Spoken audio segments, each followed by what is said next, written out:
Bonjour les enfants, c'est la maîtresse Sarah. J'espère que vous allez tous très bien. Nous sommes aujourd'hui le jeudi 9 avril et nous allons faire une leçon de lecture compréhension. Le départ. Je vais alors vous demander de prendre vos Kimamila à la page 40. Allez-y, je vous attends.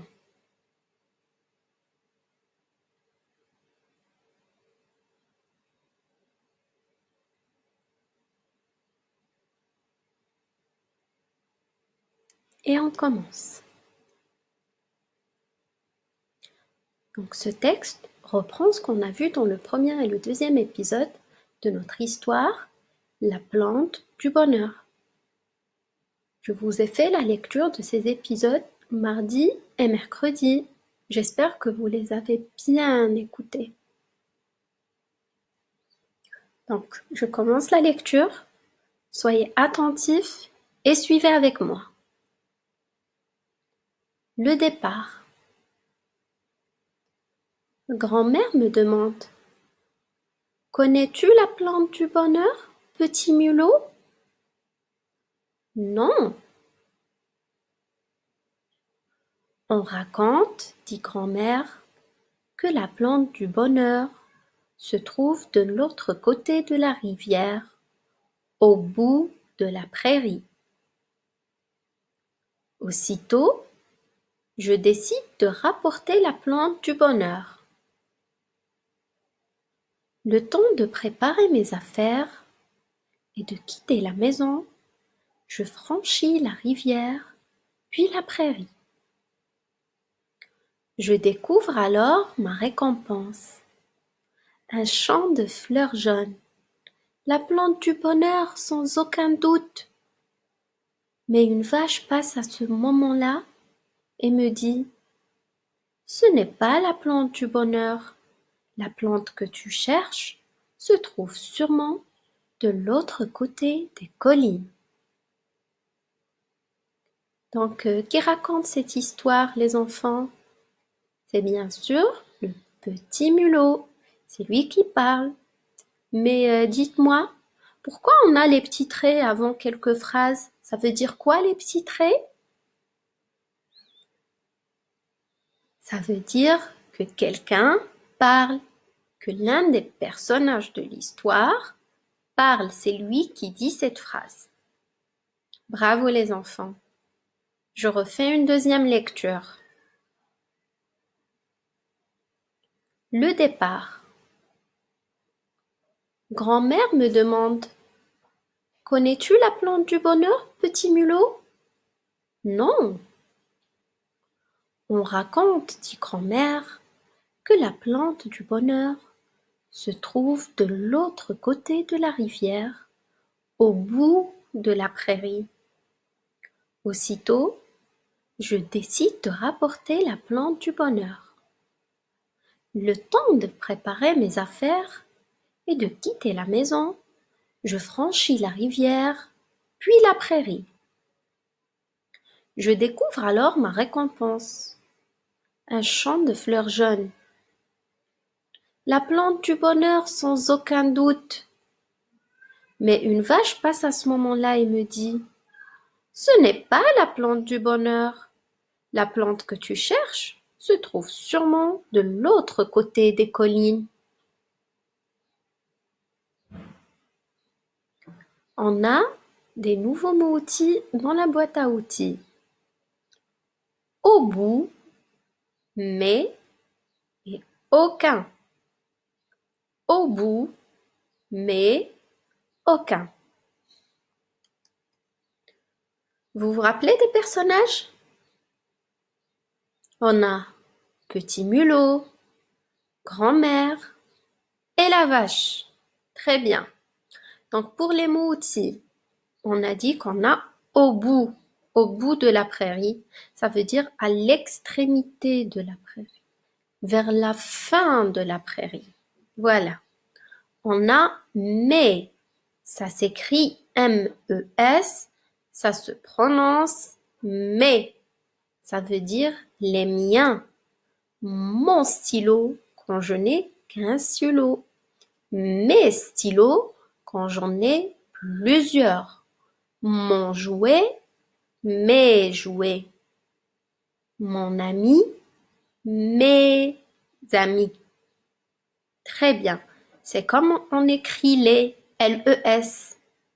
Ça s'écrit avec M-E-S. Ça se prononce mais. Et on a le troisième outil, aucun. Ça veut dire pas un seul, sans aucun doute. Ça veut dire je n'ai absolument pas de doute.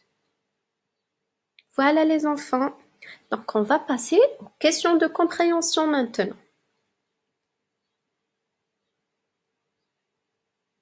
La première question répond aux questions. Donc, après les paroles de grand-mère, que décide de faire Petit Mulot? Après les paroles de grand-mère, que décide de faire Petit Mulot? Il décide de chercher la réponse dans le texte. Regardez bien le texte et on cherche la réponse. Que décide de faire Petit Mulot? Donc regardez la sixième ligne, la ligne numéro 6. On a aussitôt, je décide de rapporter la plante du bonheur. Donc il décide de rapporter la plante du bonheur. Bien les enfants. La question suivante. Quelle récompense découvre Petit Mulot? Regardez bien encore la réponse dans le texte. Quelle récompense découvre Petit Mulot?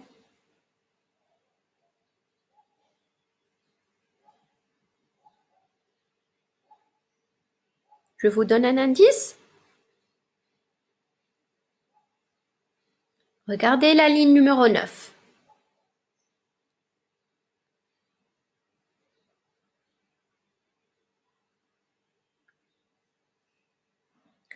Je découvre alors ma récompense. Un champ de fleurs jaunes.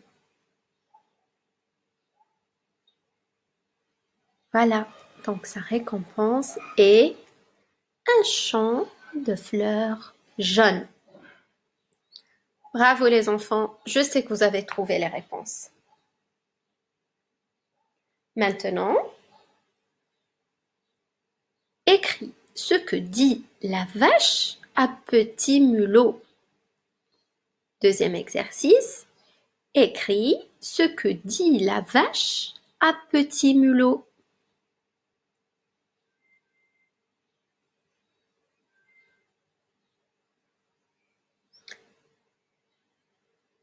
Donc on a des traits avant ce que disent les personnages.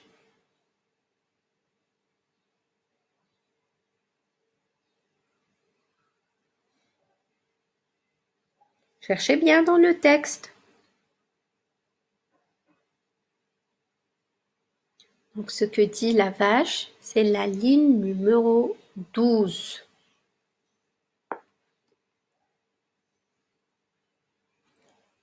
Ce n'est pas la plante du bonheur. La plante que tu cherches se trouve sûrement de l'autre côté des collines.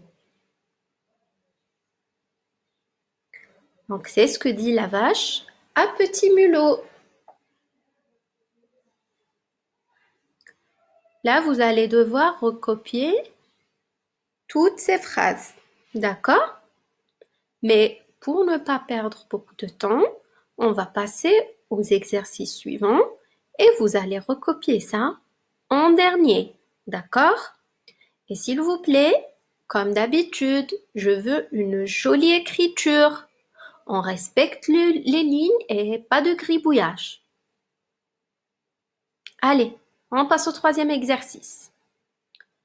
Relis le début et la fin des phrases. On a je quitte, Je franchis, ça veut dire je traverse ou bien je dépasse. Je découvre. Je quitte, je franchis, je découvre. Si je dis par exemple je quitte et je m'arrête, est-ce que ma phrase a un sens? Je quitte. Non, ça n'a pas de sens. Je dois savoir qu'est-ce que je quitte. Donc, il me faut la fin de ma phrase. Pareil pour je franchis. Si je dis je franchis, mais je franchis quoi? Il me faut une fin, il me faut une suite. Bien. Donc, on a les suites suivantes. Un champ de fleurs jaunes, la maison, la rivière. Donc, avec quoi je vais relier? Je quitte avec je quitte la maison. Très bien. C'est ce que Petit Mulot a dit. Je franchis. Est-ce que je franchis un champ de fleurs jaunes ou bien je franchis la rivière? Je franchis la rivière. Bravo. Et je découvre un champ de fleurs jaunes. Très bien les enfants, vous êtes excellents. On continue, page suivante, exercice suivant. Sépare les mots, puis réécris la phrase. Donc, on a une phrase qui est tout attachée. Vous devez séparer les mots. Et après, on va réécrire la phrase correctement. Je vous donne quand même un petit indice. On a 4 mots. Cherchez-les, séparez-les bien.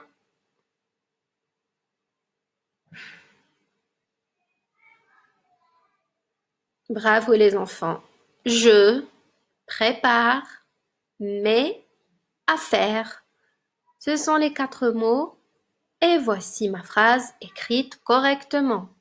Je prépare mes affaires. Bravo les enfants. Alors, exercice numéro 5 maintenant. Relis chaque phrase au bon dessin. Alors, regardez les enfants. Quand je parle de moi, quand je suis toute seule, on dit je.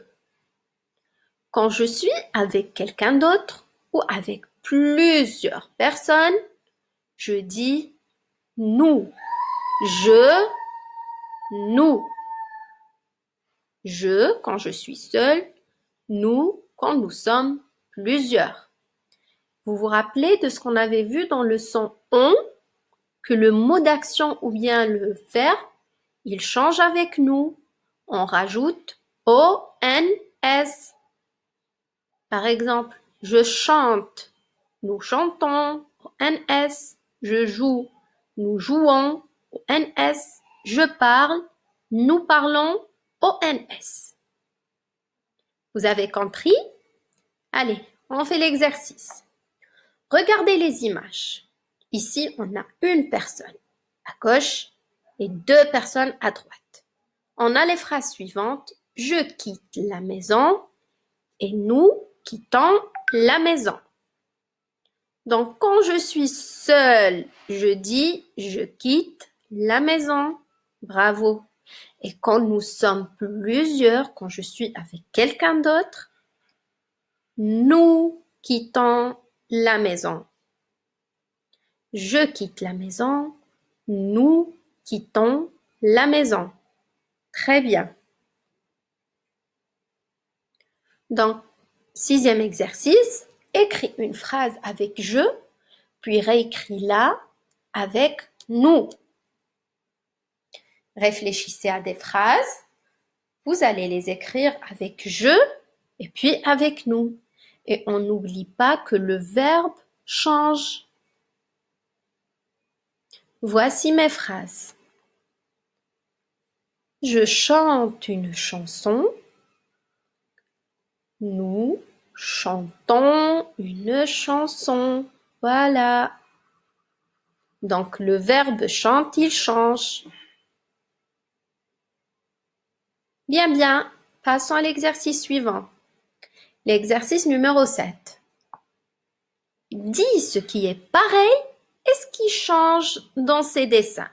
Regardez bien les dessins. Que font ces personnages? Ils font tous la même chose.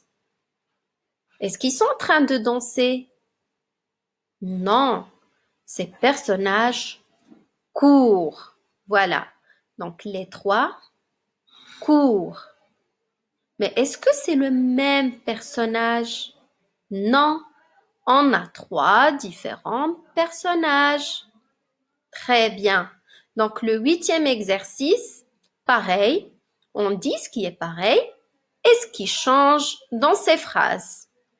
Arthur court, le renard court, le voleur court. Arthur court, le renard court, le voleur court. Qu'est-ce qui est pareil? Ce qui est pareil, c'est, regardez, court, court et court. Ça ne change pas. C'est le verbe courir. Et ce qui change, Arthur, le renard, le voleur. Très bien. Donc, on entoure les mots qui indiquent qui fait l'action. Ça veut dire qui court. Ici, c'est Arthur qui court.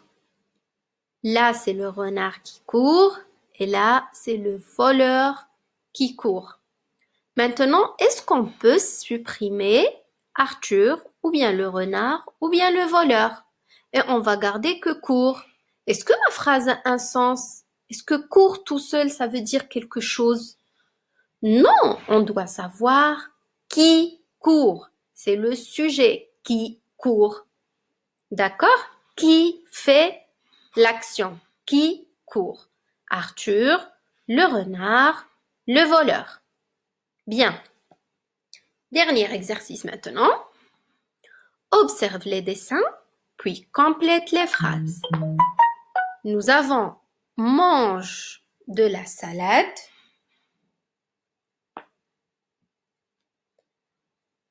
Et dans la deuxième phrase, mange de la salade. C'est pareil. Mange de la salade et mange de la salade.